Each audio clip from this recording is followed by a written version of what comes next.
Why retirement changes your relationship with alcohol.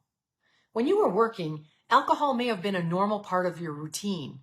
Networking dinners, happy hours, or just that glass of wine to mark the end of a long day. You earned it, right? It was how you shut the laptop, changed gears, and told your brain, we're done. But when the work goes away, why does the habit stay? Here's the thing. Alcohol isn't really about the drink. It's about the shift, the way it changes how we feel. That first sip hits the pause button on whatever's swirling in your head. You stop thinking. You stop planning. You stop feeling so much. That's the little trick the brain learns. This takes the edge off. And before long, it becomes less about celebration and more about escape. Not in a dramatic way, just very subtle, familiar, easy. The problem begins when the brain serves you the next thought. More is better. It's too early to stop. 2 glasses becomes 4 or even more. We all have our version of it. Some reach for a drink, others grab a snack, scroll their phones, binge watch a show, or bury themselves in a project.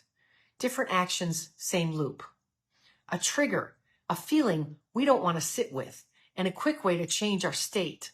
That feeling can be boredom, anxiety, frustration, because those feelings don't go away when work stops. Here's the irony. Retirement gives us all the space, more time to feel, more time to just be. And that's exactly what makes old habits echo louder. That's where the real work begins. Someone in my community recently reached out to me and said, I caught myself grabbing a couple beers at lunch. Not every day, but enough that I noticed. I guess it's because I don't really have anything else planned. It feels like I'm back in college again, only my body and my mind don't bounce back the same. I could feel the honesty in that. It wasn't shame, just confusion. He wasn't drinking to party or even relax. It had become the filler in between the moments. Lunch, a couple beers, maybe a nap, then the day was gone. And that's the quiet danger of empty time. When your schedule used to be packed, every break felt like gold. Now the whole day is open, and suddenly those little rewards start showing up as replacements for purpose. What I appreciate was his curiosity. He didn't say I need to stop drinking. He said I want to understand why I'm doing it, because I don't have the stress I used to in my life. That's the shift right there, moving from judgment to curiosity, because curiosity invites awareness. It lets you look at your thoughts like clouds passing by instead of storms to fix. You start to notice the sentences that drive the habit. I deserve this. It's just 1 beer. What else am I supposed to do? And once you catch those thoughts in real time, you start to see they're not the facts. They're just mental shortcuts. They sound helpful, even harmless, but they're really signals that you're trying to change how you feel instead of allowing what's really there. Maybe it's boredom, maybe it's loneliness. Maybe it's that weird in-between feeling of not being needed all the time anymore. Whatever it is, curiosity gives you the space to stay with it without needing to fix it right away. That's where change quietly begins. Not in the action itself, but in the moment you choose to notice what's behind it. If you're getting value from this video, click on the link in the comments section below and take my free quiz. Are you emotionally ready to retire? Here's the thing.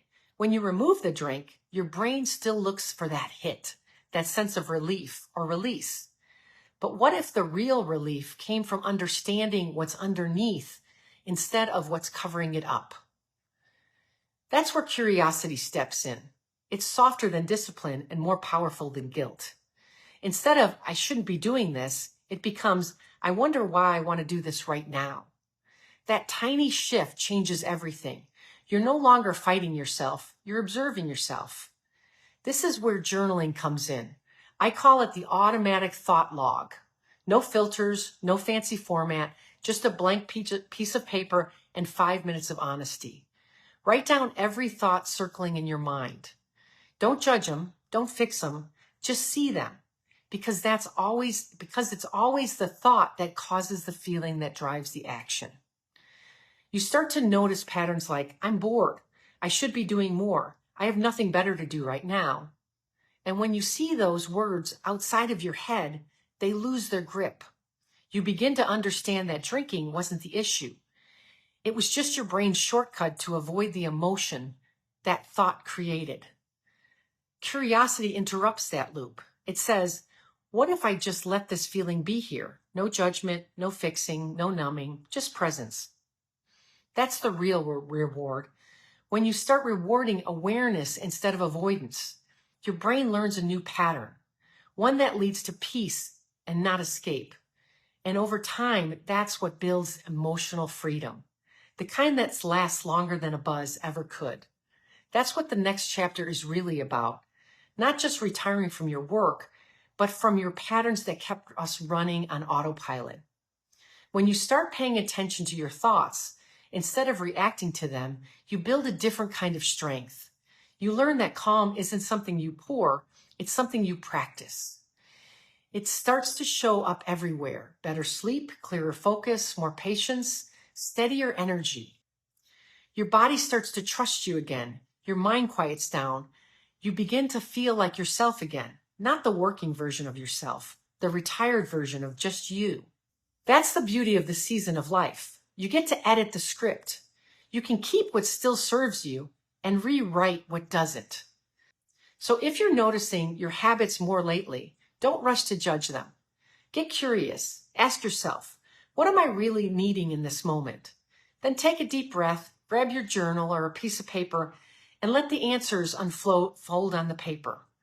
Because breaking the habit isn't about control, it's about connection. Connecting to your health, your emotions, your freedom. And that's where the real work and renewal begins. If this video spoke to you, I want you to share it with someone who might be quietly asking the same questions. And if you want to support the rewiring habits and design your next chapter with more clarity, confidence, and purpose, come join me inside the Retire and Renew 6-week roadmap, where you get to explore the tips and tricks of healthy habits and keeping your mind in a good place. This is your time, not to escape life, but to live it fully. Be sure to watch my next video right here.